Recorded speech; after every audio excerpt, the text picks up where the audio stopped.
everyone, and welcome. How are you feeling? That's good to hear. My name is Ąžuolas. As presented, you can remember me as Oak. This is what it means in Lithuanian. Um, Today, I'd like to share with you how I tracked my stocks with Python. I came to software engineering from the field of physics. Now I am a data engineer at Kayak, and Python has been one of my favorite tools to work with. However, I'm not talking on behalf of the company, and this presentation has no relations to the company. And this is my first time speaking in PyCon Lithuania. Thank you. Disclaimer, this is not an investment advice. I will share some examples of the stocks I bought and sold, but this is not an investment advice because I am not a professional investment advisor. I'm an amateur. Secondly, past is different from future, so what worked in the past might not work in the future at all. All right. Please raise your hand if you have bought or sold stocks. Oh wow, that's quite a lot of you. So you probably know, but just so that we are all on the same track, what are stocks? They represent partial ownership in a company, can be bought and sold in stock exchanges, and investors can profit or lose when the price of the stock goes up or down, or when the stock pays dividends. All right, why did I start trading? Maybe like most of you, I was simply curious. I wanted to try it, to learn about it, and I wanted to grow some extra income.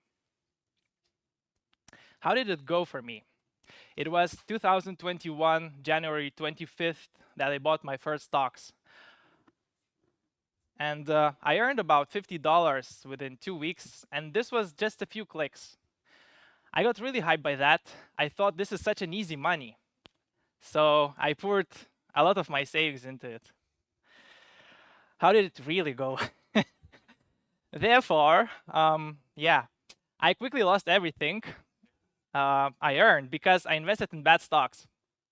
Not only that, I lost almost 20 times more than I earned since the stocks I bought suddenly lost their value.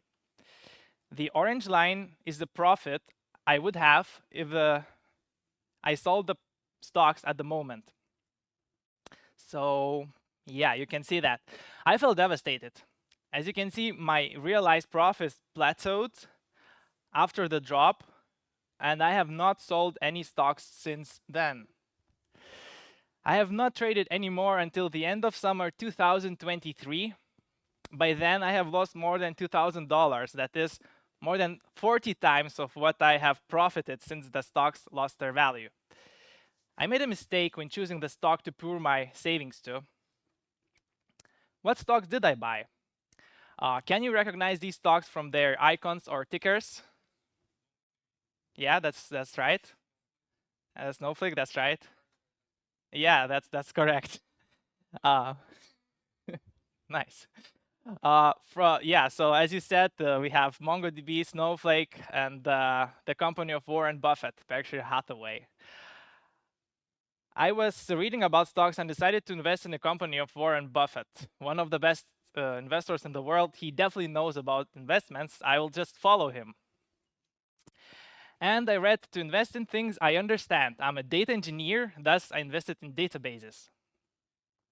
And then I invested into something I have no clue about, but something that was trending, Fiverr. As you can see, I bought it at the worst possible time. Why did I give stocks another chance? I don't really know why. I kept an eye on them. I have seen which stocks grew over the years and which did not.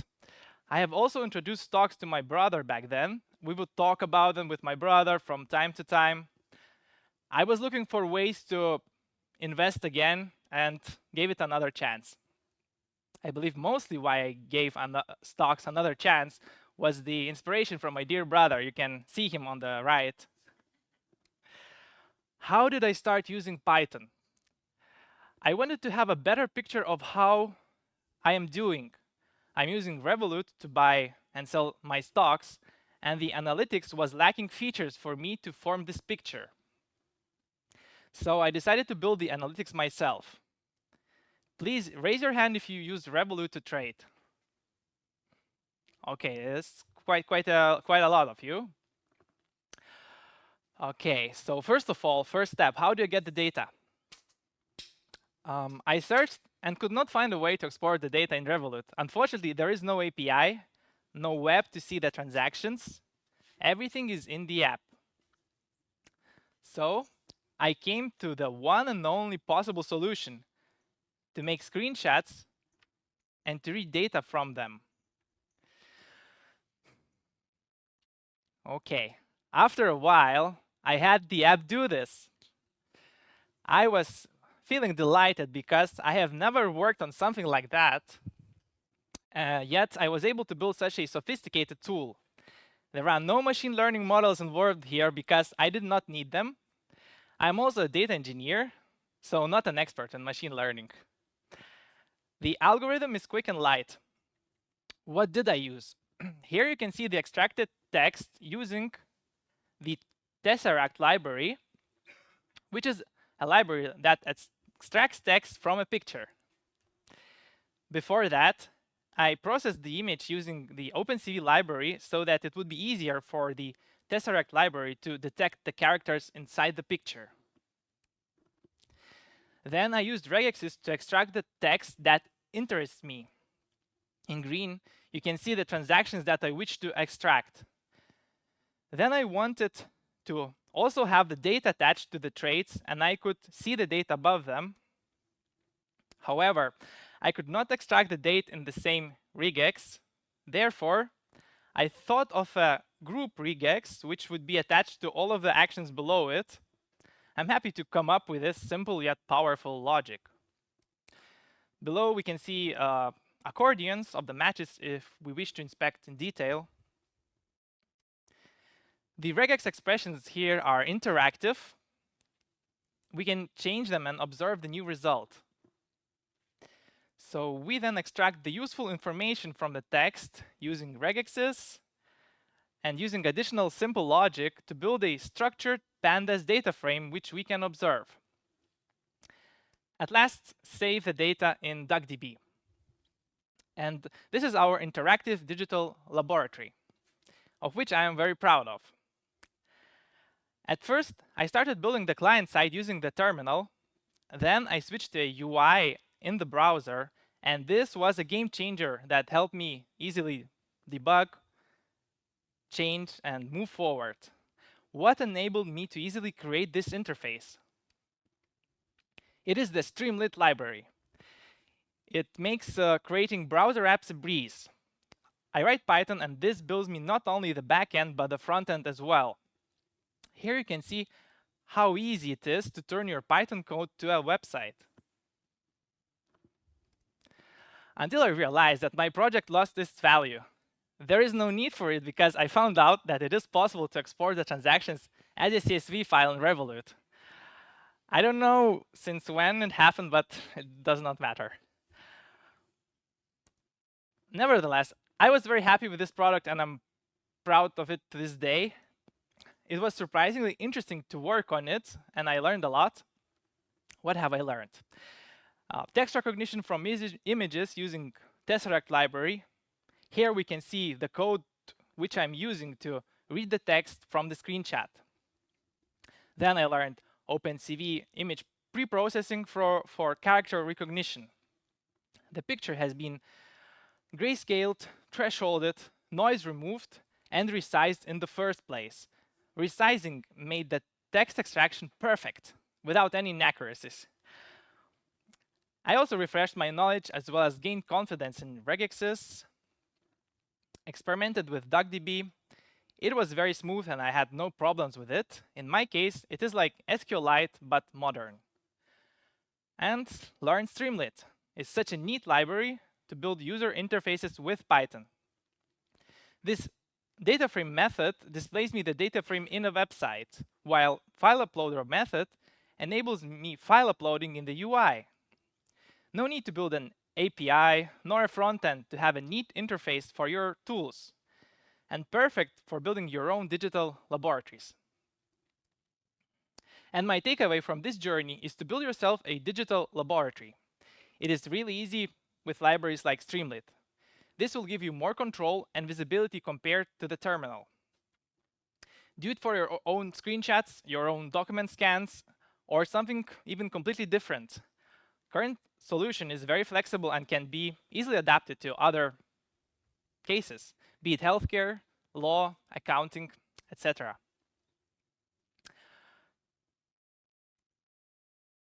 We got some mix here. Sorry about that. So this is our next slide.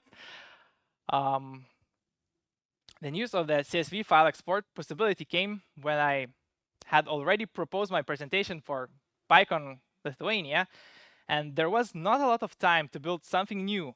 So I got stuck in analysis paralysis. Yet, inspired by good people, I decided to build that analysis app. And I started a new project.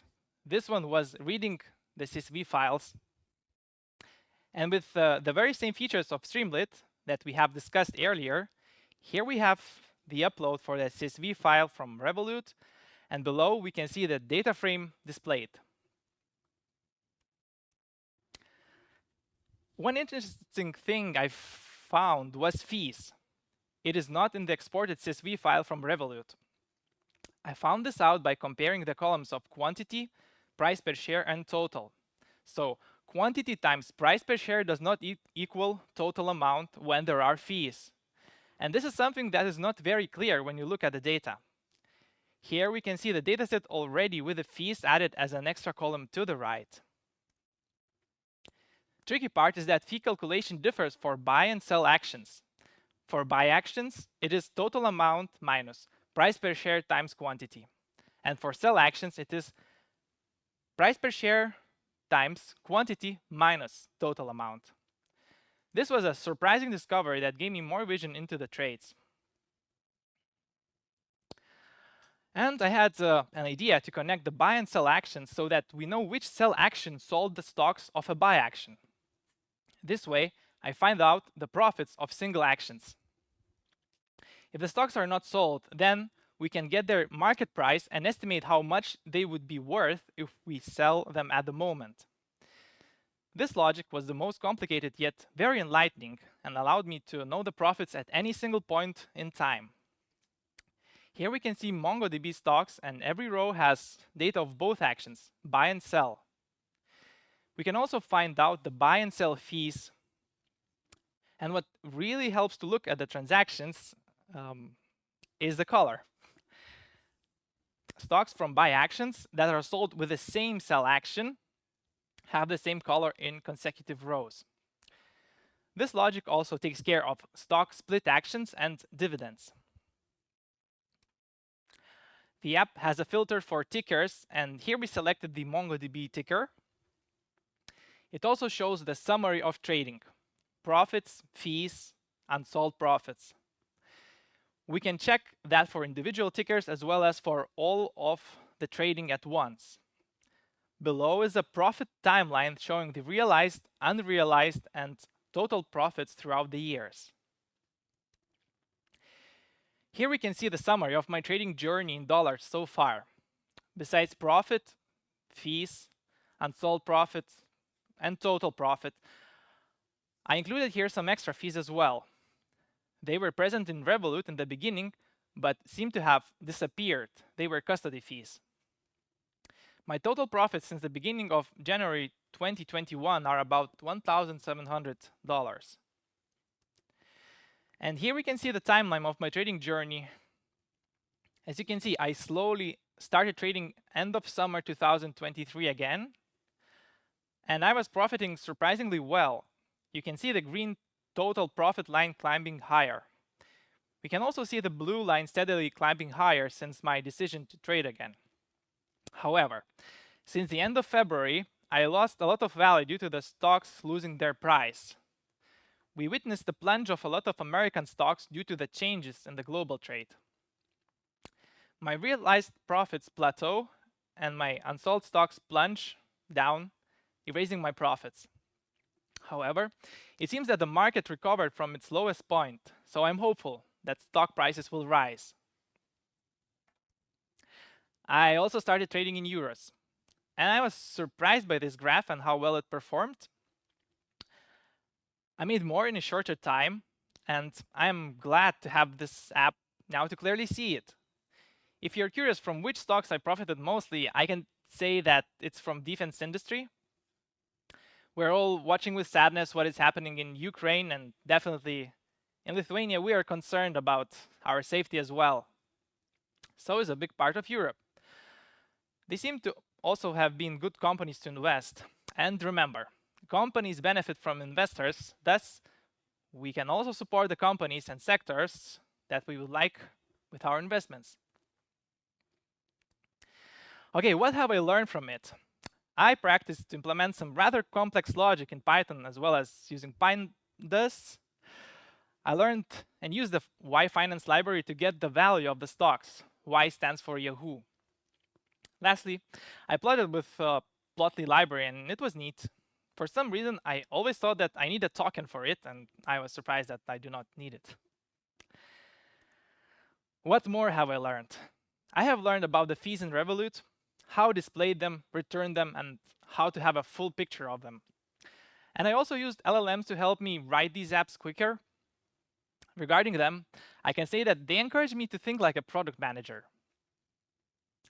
They also give me confidence in my ability to build the app, and they write truly disastrous code.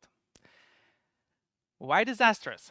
Because if no one is reviewing it, not only it makes mistakes, but it explodes the code with every new feature, and it can reach a point of no return where no one would be able or willing to read. Enhancements. Here are some that would make the app even more useful and would not be too complicated to make. More and easier filtering options, manual input possibility, support for other platforms, personal recommendations to buy and sell, tax reports, corporate events calendar having dividends, earnings. All right, what have I learned through this journey? That I can earn a bit of extra money from trading stocks. And I have proof. Trading is here to give me freedom, not take it away. So checking my phone when I am with my dear ones or when I am having fun beats the purpose. Healthy and strategic stock market analysis helps. I have guidelines not to check the market prices when the market is closed. Doing only mindful check when I know that I might buy or sell.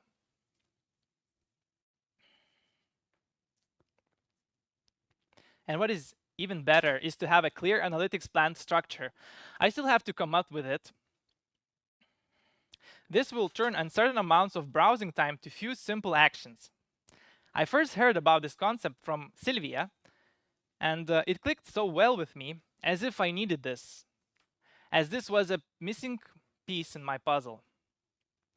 You can find her on LinkedIn giving very valuable advice on analytics, freelance, and career advice.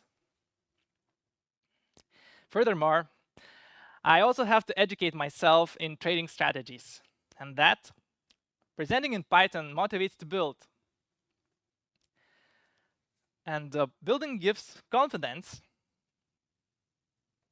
With this, I'd like to encourage you to present in Python as well, if you have such thought. But building takes time, so give yourself the time. If it doesn't work, rest, come back tomorrow, and it might work. And that, I'm grateful to all the good people and animals that made this presentation a reality, and all of you coming to my talk. You can find these apps on GitHub. If you are working with data extraction from pictures and wish to build your digital app, you can start from stocks from screenshots. If you invest in Revolut, you can find out your performance with Stockalytics, just the name I gave for the analytics. Just have in mind that these apps did not have any users except myself. Thus, there might be bugs. However, I'm more than happy to fix them.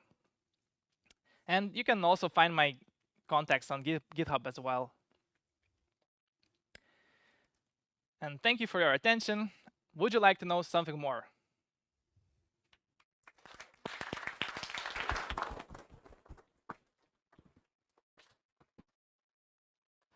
Thank you for such interesting talk. Maybe we have some questions from the audience. Yeah, I just. So hello. So you Hey. said that you were using the DuckDB. I never used it. Can you maybe briefly explain to me what the, like you said, it's modern SQLite. What's the like benefit of it? Okay. I don't know a lot, to be honest, but yeah. I'll get there. So I'm doing this here on my own laptop, just locally. So what is my first thought? SQLite. That's what you use for local database. But there is this DuckDB. It's a lot of people talk about it. It's something new, modern, and yeah, I just tried it, and so just to learn something new to try, and I cannot say a lot because there were no issues. So I just done it and it worked. So that's all I can tell you.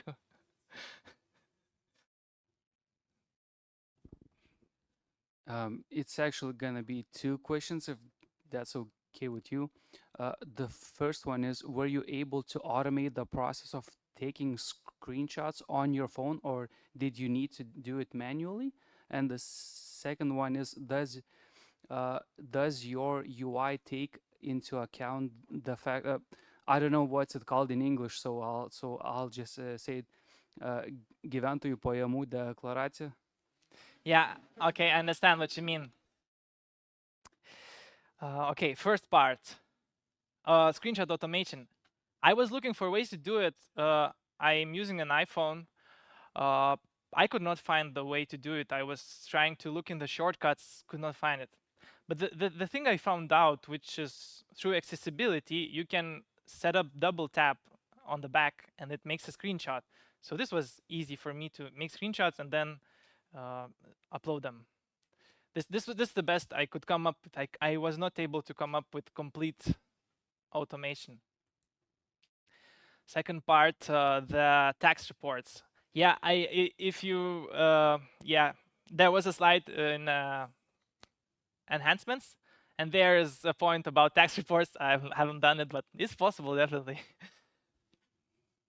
Okay, thank you. Maybe Very good questions. Thank you. Yeah, we have one more maybe question from the audience. Okay, thank you for speaker for such interesting talk. Don't forget, we have Discord channel. You can put a question there if you have some, and we will answer them. Thank you one more time for your attention. Thank you for your talk.